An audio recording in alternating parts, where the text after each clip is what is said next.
So over here, you can see that I have a bunch of paragraphs, and these paragraphs got a certain a percentage of paragraph or end line spacing. So over here, you can see that the space between these lines are a certain size. And right now it's set to auto. But if I were to click and drag this, you can see that I can increase these line spacing or decrease the line spacing right here, as you can see. So I can really bring it down or increase the line spacing right here.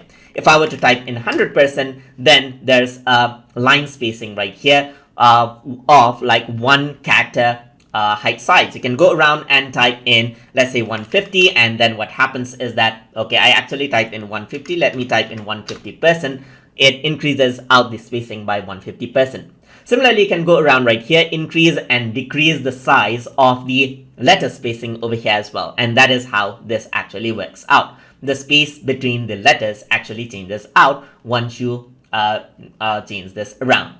And that is how you can work around with the line height and letter spacing. And if I were to type in 0, then it goes back to default. And over here, you can type in auto right here, press enter, then it changes back out into auto spacing just like that. So if you guys learned something as always, and as always, please like, comment, share, and subscribe.